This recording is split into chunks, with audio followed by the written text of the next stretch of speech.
Hello बच्चों, मेरे class में आप सभी का हार्दिक स्वागत है। आज मैं आप लोगों के समक्ष सहपाठी कहानी को लेकर पुनः उपस्थित हूँ। आज मैं इस कहानी को 42 पेज से 44 पेज तक पढ़ाऊंगी। इस कहानी से संबंधित पार्ट 1 वीडियो मेरे चैनल पर अपलोड हो चुका है, लिंक डिस्क्रिप्शन बॉक्स में मिल जाएगा।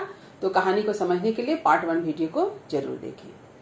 पार्ट 1 के अंतर्गत मैंने जो पढ़ाया था कि मोहित सरकार और जयदेव बोस बचपन के मित्र हैं और स्कूली शिक्षा के 30 साल बाद जयदेव बोस जो है मोहित सरकार के घर आता है। जयदेव बोस को देखकर मोहित सरकार अचंभे में पड़ जाता है कि क्या वही उसका बचपन का मित्र है या फिर कोई ठग है, क्योंकि जयदेव बोस उससे आर्थिक सहायता मांगता है, जिसे सुन करके मोहित सरकार परेशान हो जाता है और सोचता है कि कलकत्ता में तो ऐसे हजारों ठग हैं जो किसी के बारे में बहुत सारी जानकारी प्राप्त करके लोगों को ठगने का काम करते हैं। और इसी क्रम में मोहित सरकार जयदेव बोस को रविवार के दिन सुबह अपने घर आने के लिए कहता है कि उसे जो आर्थिक सहायता चाहिए वह उसे उसी दिन देगा।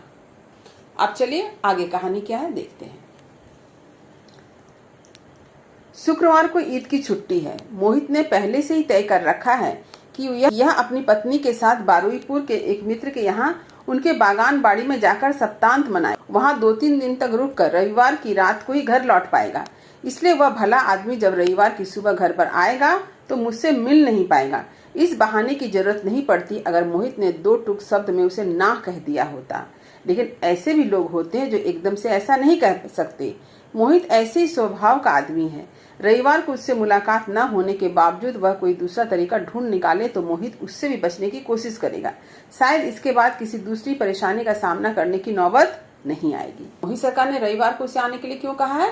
क्योंकि उसने तो पहले से एक प्लान बना के रखा है कि वह अपने मित्र के घर जाएगा छुट्टी मनाने, वह भी ईद की छुट्टी, और लौटेगा कब? रविवार शाम को। तो जब उसके घर सुबह आएगा तो उससे मुलाकात नहीं हो पाएगी, तो उसे पैसे नहीं देने होंगे। इसके साथ ही साथ मोहित सरकार सोचता है कि यदि उसने ना कह दिया होता तो ये परेशानी उसे नहीं होती। आगंतुक ने आखिरी बार चाय की चुस्की ली और कप को नीचे रखा कि कमरे में एक और सज्जन आ गए। ये मोहित के अंतरंग मित्र थे, वाणीकांत सेन। 2 अन्य सज्जनों के भी आने की बात है। इसके बाद यहीं ताश का अड्डा जमेगा। उसने भले आगंतुक की तरफ शक की नजरों से देखा। मोहित इसे भांप गया। आगंतुक के साथ अपने दोस्त का परिचय कराने की बात मोहित बुरी तरह टाल गया। तभी क्या होता है कि मोहित सरकार और जयदेव बोस के बीच बातचीत चल रही है। जयदेव बोस चाय पी रहा है, तभी मोहित सरकार के घर में एक अन्य व्यक्ति भी आते हैं जिसका नाम क्या है? वाणीकांत सेन। और वाणीकांत सेन जो है वह जयदेव बोस को एक शक की भरी नजरों से देखता है, जिसे देख करके मोहित सरकार आश्चर्य पड़ जाता है और इसे समझ लेता है कि आखिर जरूर कोई बात है, तभी वह उसे ऐसे देख रहा है।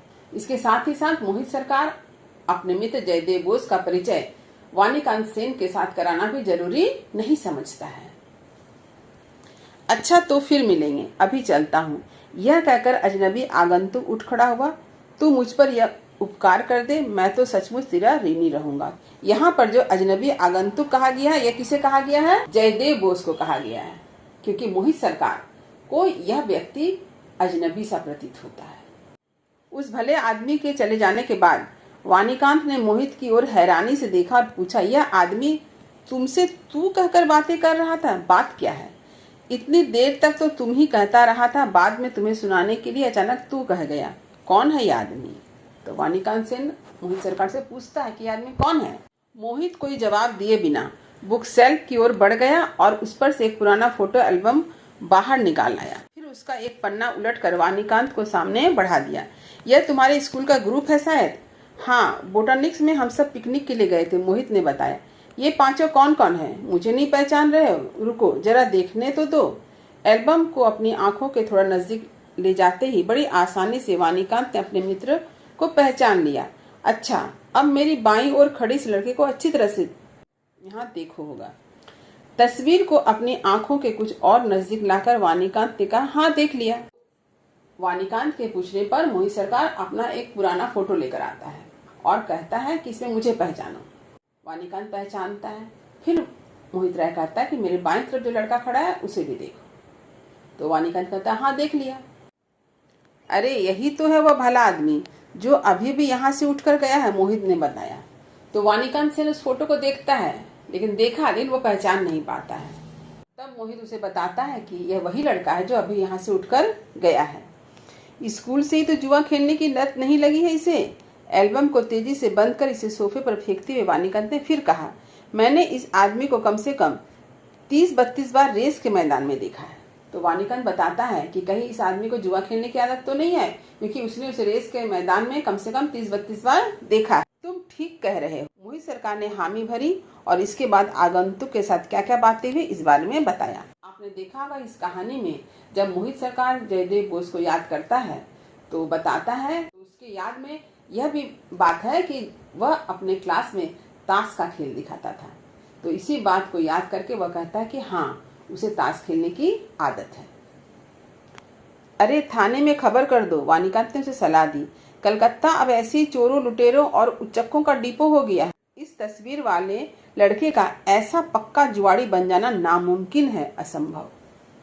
तो वह कहता है कि पुलिस को खबर दो। मोहित हौले से मुस्कुराया और फिर बोला, रविवार को जब मैं उसे घर पर नहीं मिलूंगा तो पता चलेगा। मुझे लगता है इसके बाद यह इस तरह की हरकतों से बाज आएगा। तो मोहित सरकार ने सारी बातें बताई कि जयदेव बोस के साथ उसकी क्या क्या बातें हुई। तो वानीकांत सिंह कहता है कि तुम जल्दी से पुलिस में खबर करो, क्योंकि आजकल जो है कलकत्ता में ऐसे चोर, ठग, उचके घूम रहे हैं जो कभी भी मनुष्य को ठग लेते हैं। तब मोहित सरकार बोलता है कि ऐसी नौबत नहीं आएगी, क्योंकि जब वह रविवार को उसके घर पैसे लेने के लिए आएगा तो वह मोहित सरकार से मिल ही नहीं पाएगा, क्योंकि मोहित सरकार तो शाम को घर आएगा। अपने बारुईपुर वाले, यहाँ वाले लिखा, यहाँ वाले होगा।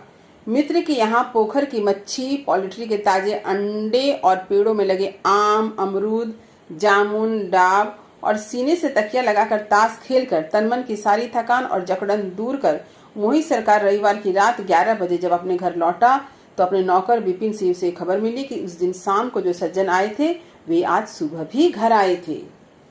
अपने मित्र के घर छुट्टी मनाकर जब मोहित सरकार रात 11 बजे अपने घर पहुंचता है तब उसका नौकर यह बताता है कि जयदेव बोस जो है आज सुबह उसके घर आया था।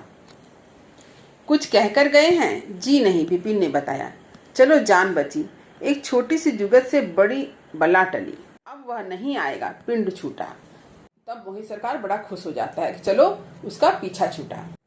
लेकिन नहीं, आफत रात भर के लिए टली थी। दूसरे दिन सुबह यही कोई 8 बजे मोहित जब अपनी बैठक में अखबार पढ़ रहा था तो विपिन ने उसके सामने एक और तहाया हुआ पुर्जा लाकर रख दिया। मोहित ने उसे खोल कर देखा। वह 3 लाइनों वाली चिट्ठी थी। भाई मोहित, मेरे दाएं पैर में मोच आ गई है, इसलिए बेटे को भेज रहा हूँ। सहायता के तौर पर जो थोड़ा बहुत बन सके इसके हाथ में दे देना। बड़ी कृपा होगी, निराश नहीं करोगे। इस आशा के साथ इति तुम्हारा जय। तो मोहित सरकार सोचता है कि चलो आज जयदेव बोस जब उसके घर आया तो मोहित सरकार से उसकी मुलाकात जब नहीं हुई है तो अब कभी नहीं आएगा। लेकिन मोहित सरकार के लिए यह आफत सिर्फ रात भर के लिए टली थी। जैसे ही सुबह हुई पुनः नौकर ने उसके हाथ में एक पुर्जा पकड़ा दिया जिसमें 3 लाइन की चिट्ठी थी और चिट्ठी लिखने वाला जयदेव बोस था, जिसने लिखा था कि वह आज नहीं आ पाएगा क्योंकि उसके पैर में मोच आ गई है, इसलिए वह अपने बेटे को भेज रहा है। अतः उसके हाथ में ही सहायता के तौर पर कुछ रुपये दे देना। मोहित समझ गया अब कोई चारा नहीं है, जैसे भी हो थोड़ा बहुत देकर जान छुड़ानी। यह तय कर उसने नौकर को बुलाया और कहा, ठीक है, छोकरी को बुलाओ। और तब मोहित समझ जाता है कि उसे रुपये देने ही पड़ेंगे। तब वह नौकर को कहता है कि जाओ उस लड़के को बुला के लाओ। थोड़ी देर बाद ही एक 13-14 साल का लड़का दरवाजे के अंदर से दाखिल हुआ। मोहित के पास आकर उसने उसे प्रणाम किया और फिर कुछ कदम पीछे हटकर चुपचाप खड़ा हो गया। तभी मोहित सरकार देखता है कि एक 13-14 साल का लड़का आता है और उसने आकर क्या किया, मोहित सरकार को प्रणाम किया और वहां पर खड़ा हो गया। मोहित उसकी तरफ कुछ देर तक बड़े गौर से देखता रहा। इसके बाद कहा, बैठ जाओ। लड़का थोड़ी देर तक किसी उधेड़-बुन में रहा, फिर सोफे के किनारे अपने दोनों हाथों को गोद में रखकर बैठ गया। उस लड़के को देखकर मोहित सरकार कुछ देर सोचता रहा, फिर उसने बैठने के लिए कहा। लड़का सोफे के कोने में जाकर चुपचाप बैठ गया। मैं अभी आया, यह कहने वाला कौन है? मोहित। मोहित ने दूसरे तल्ले पर जाकर अपनी घरवाली के आंचल से चाबी व गुच्छा खोला। इसके बाद अलमारी खोलकर 50 रुपए के 4 नोट बाहर निकाले। इन्हें एक लिफाफे में भरा, अलमारी बंद कर नीचे बैठक खाने में वापस आ गया। मोहित सरकार इसके बाद क्या करता है, बच्चे को बैठने के लिए कहता है और अपने घर के अंदर जा करके अलमारी से 50 के 4 नोट निकालता है, यानी कुल 200 रुपये और उसे एक लिफाफे में बंद करके पुनः नीचे आता है। क्या नाम है तुम्हारा? श्री संजय कुमार बोस। इसमें रुपये हैं, बड़ी सावधानी से ले जाना होगा। तो मोहित सरकार उस लड़के से नाम पूछता है तो वह अपना नाम संजय कुमार बोस बताता है। मोहित सरकार कहता है कि इस लिफाफे में रुपये है, इसे सावधानी से ले जाना। लड़के ने सिर हिलाकर हामी भरी। मोहित सरकार पूछता है रुपये को कहाँ रखोगे? तो लड़का जवाब देता है इधर ऊपर वाली जेब में। फिर मोहित सरकार पूछता है ट्राम से जाओगे या बस से? तो लड़का जवाब देता है जी पैदल। पैदल? तुम्हारा घर कहाँ है? तो लड़का जवाब देता है मिर्जापुर स्ट्रीट में। यानी जयदेव बोस का घर कहाँ है? मिर्जापुर स्ट्रीट में। भला इतनी दूर पैदल जाओगे? पिताजी ने पैदल ही आने को कहा है। तो मोहित सरकार चिंता व्यक्त करता है कि इतनी दूर तुम पैदल जाओगे? तो संजय कुमार बोस यानी जयदेव बोस का जो बेटा है वह जवाब देता है कि हाँ, पिताजी ने पैदल आने को ही कहा है। अच्छा, तो फिर एक काम करो। यह कहने वाला कौन है? मोहित सरकार। तुम 1 घंटा यहीं बैठो, ठीक है? नाश्ता कर लो। यहाँ ढेर सारी किताबें हैं, इन्हें देखो। मैं 9 बजे दफ्तर निकलूंगा। मुझे दफ्तर छोड़ने के बाद मेरी गाड़ी तुम्हें तुम्हारे घर छोड़ देगी। तुम ड्राइवर को अपना रास्ता बता सकोगे ना? मोहित ने पूछा। लड़के ने सिर हिलाकर कहा जी हाँ। तो मोहित सरकार को बहुत ही बुरा लगता है कि ये लड़का इतनी दूर पैदल जाएगा। तो वह कहता है कि तुम यहाँ 1 घंटे बैठो, नाश्ता करो, कुछ किताबें पढ़ो, फिर मैं जब 9 बजे दफ्तर के लिए निकलूंगा तो तुम मेरे साथ ही चलना। मेरा जो ड्राइवर है वह मुझे ऑफिस पहुंचाकर तुम्हारे घर तुम्हें पहुंचा देगा। तुम सिर्फ उसे रास्ता बता देना। मोहित ने विपिन को बुलाया और इस लड़के संजय बोस के लिए चाय वगैरह लाने का आदेश दिया। फिर दफ्तर के लिए तैयार होने ऊपर अपने कमरे में चला गया। इसके बाद जो है मोहित सरकार जो है अपने नौकर को बुलाता है और कहता है कि इसे कुछ नाश्ता दे, और वह स्वयं तैयार होने के लिए अपने कमरे चला जाता है। आज वह अपने को बहुत ही हल्का महसूस कर रहा था और साथ ही बहुत ही खुश। अब मोहित सरकार की स्थिति देखिए, वह बहुत खुश है। उसका मन आज बहुत हल्का है। उसके मन में जयदेव बोस के लिए जो संदेह था वह सारा संदेह उसके पुत्र संजय कुमार बोस को देखकर क्या हुआ? समाप्त हो गया, खत्म हो गया। संजय कुमार बोस में अपने मित्र जयदेव बोस की छवि को देखता है। जय को देखकर पहचान ना पाने के बावजूद उसके बेटे संजय में उसने अपना 30 साल पुराना सहपाठी पा लिया था।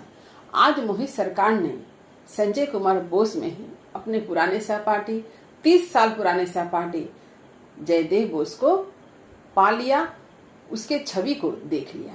इस बात से मोहित सरकार जो है अपने आप को काफी हल्का महसूस करता है। वह आज काफी प्रसन्न है। तो यह है सहपाठी कहानी। इस कहानी को पढ़कर आपने समझ लिया होगा कि बचपन के जो मित्र होते हैं वे चाहे जैसे भी हों वही सच्चे मित्र हैं। तो यह कहानी एक मार्मिक कहानी है। यह कहानी हम सबके हृदय को छू लेने वाली कहानी है। तो उम्मीद करती हूँ कि यह कहानी आपने अच्छी तरह से समझ ली होगी। फिर भी यदि कहीं कुछ समझने में दिक्कत हुई होगी तो कमेंट अवश्य करें, वीडियो को लाइक करें, सभी पढ़ने वाले विद्यार्थियों में शेयर करना ना भूलें।